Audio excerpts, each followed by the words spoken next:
Bueno, 8:48 minutos de la mañana.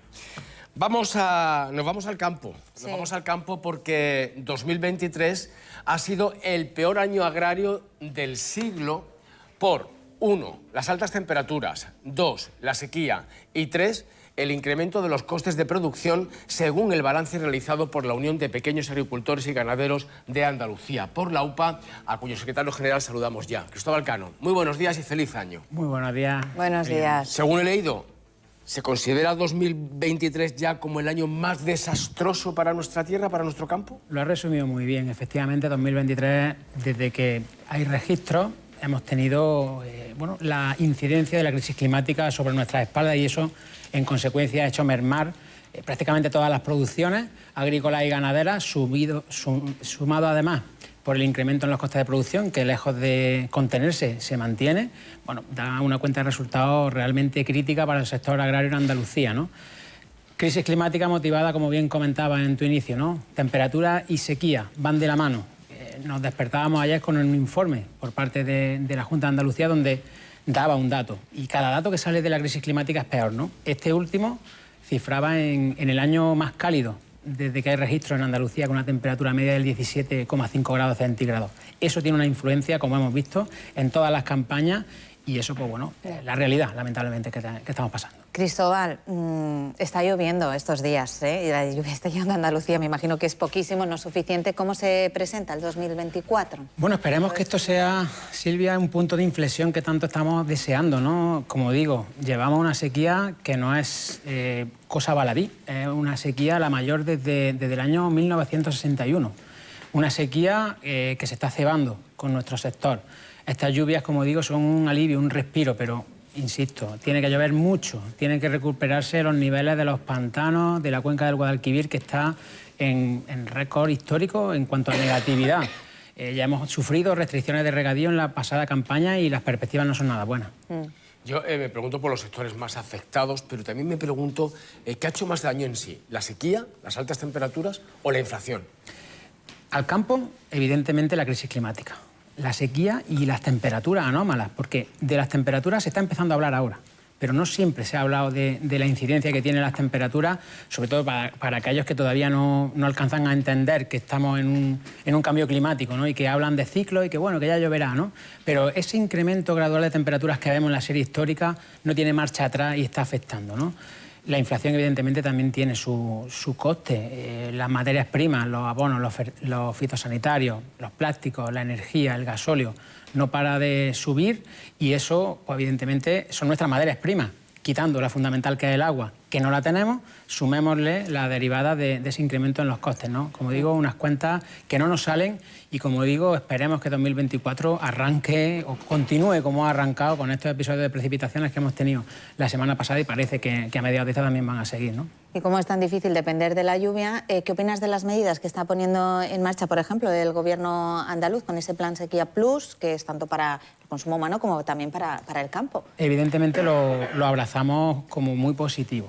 Todo lo que sea un esfuerzo en nuevos recursos, tanto de nueva infraestructura hídrica, me refiero a balsas, embalses, pantanos, agua regenerada, desalación de agua a precios razonables, son bienvenidas. Hace falta una colaboración institucional a todos los niveles. Esto se escapa, aunque las cuencas están perfectamente demarcadas las competencias de cada administración, pero tiene que haber un pacto global sobre el agua en nuestro país, ¿no? Pero junto a ese esfuerzo inversor tiene que ir también de la mano el debate de a quién va ese agua, a ese reparto del recurso, que no olvidemos que el agua es un recurso escaso y público y que debe de tener el mayor retorno social y económico posible. Por eso hay que centrar esos nuevos recursos en los cultivos más sociales y con mayor retorno, como pueda ser, por ejemplo, el olivar tradicional, como puedan ser los frutos secos en el norte de Almería o Granada, bueno, cultivos que generan un impacto económico en nuestro medio rural importante. Vamos a abrir la ronda de preguntas. Amalia Bulnes. Sí, justo hemos estado hablando antes de la subida del salario mínimo interprofesional y una de las peticiones que hacía la patronal, petición sine qua non para apoyar la subida, era la aprobación de bonificaciones a las cotizaciones del sector agrario. Yo quería saber qué opinión les merece esa medida y qué opinión le merece también la negativa del Gobierno a incluirla. Bueno, desde nuestra organización tenemos claro que las mejoras salariales no son malvenidas, sino todo lo contrario. Nosotros estamos de acuerdo en que los trabajadores y trabajadoras, los jornaleros del campo, tengan un salario decente. De hecho, hay convenios vigentes en Andalucía, como puede ser el convenio del campo de Jaén, cuyo salario está por encima del salario mínimo desde hace ya muchos años. Lo que nosotros necesitamos es que también nuestras producciones tengan un precio razonable. Nosotros cobrar por nuestras producciones un precio razonable y hay margen para que nuestros trabajadores, que en muchos casos además compatibilizan de forma dual ser empresario y trabajador por cuenta ajena, tengan un salario digno. Evidentemente, medidas como esa bonificación en cotizaciones sociales son bienvenidas, sobre todo en épocas de dificultad como las que estamos pasando, ¿no? Cuando los costes de producción se han disparado. Pero como digo, para nosotros no es un problema el que haya un salario decente y digno para los trabajadores, siempre y cuando las leyes que nos protegen como productores, como por ejemplo la ley de la cadena alimentaria, vele porque tengamos un precio igualmente digno para las producciones que nosotros sacamos de nuestras explotaciones. Carlos. ¿Sigue costando trabajo encontrar mano de obra joven para el campo? ¿Los jóvenes siguen sin querer trabajar en el campo? El relevo generacional es uno de los desafíos claros de nuestro sector. Evidentemente, ningún joven, ninguna familia que se establezca en la actividad agraria, si no ve un mínimo de perspectiva para desarrollar su proyecto de vida, difícilmente va a ver con buenos ojos incorporarse, ¿no? En eso estamos trabajando, en que la juventud, la gente joven que quiere quedarse en sus pueblos, que quiere seguir con la actividad agraria. A nadie le gusta coger la maleta e irse, porque en ningún sitio regalan nada, ¿no? Si tenemos una actividad atractiva, la gente se queda. Para eso necesitamos un sector moderno, un sector donde tengamos esos precios justos, un sector que tenga acceso a las materias primas y la fundamental es el agua, y donde hay agua hay riqueza, hay empleo y hay economía, ¿no? Pero es difícil que a día de hoy, con las perspectivas que hay, se pueda plantear siquiera ese relevo generacional de una forma importante y además que es muy necesaria, porque la edad media de los agricultores es muy elevada y a la vuelta de poco tiempo nos podemos ver con un sector tremendamente envejecido y bueno, que tiene que tener ese relevo. Desde la Cámara 3 te va a hablar May Mariño. ¿Qué tal? Buenos días. Yo quería saltar un poco. Primero ha dicho que el agua era la principal materia prima, pero luego hemos hablado de los combustibles, fertilizantes y demás medidas. En Alemania, precisamente, están en guerra con el gobierno por esos asuntos. ¿Cree que ese clima también se puede dar en España o estamos en otra situación distinta? Bien, vamos a ver cómo arranca la legislatura. El año pasado tuvimos un apoyo importante por parte del Gobierno de España y también de la Junta de Andalucía en materia de ayudas directas.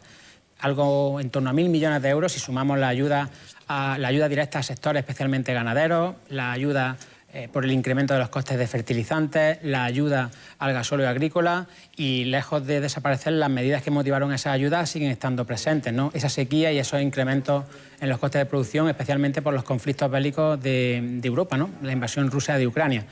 Esperamos respuestas, pero evidentemente si no se dan, esa tensión se trasladará seguro a la calle. En el último trimestre del pasado año estuvimos en Córdoba concentrados delante de la reunión informal de ministros de Agricultura de la Unión Europea, porque entendíamos que era necesario que la voz de los agricultores de Andalucía la escucharan quienes deciden nuestro destino en Europa, ¿no? Y en ese sentido, como digo, decía perspectivas para el año 2024, en el ámbito político tenemos que tener en cuenta que en el mes de junio tenemos unas elecciones tremendamente importantes para nuestro sector, como son las elecciones europeas, que en Europa se decide prácticamente toda la política en materia agrícola de nuestro país.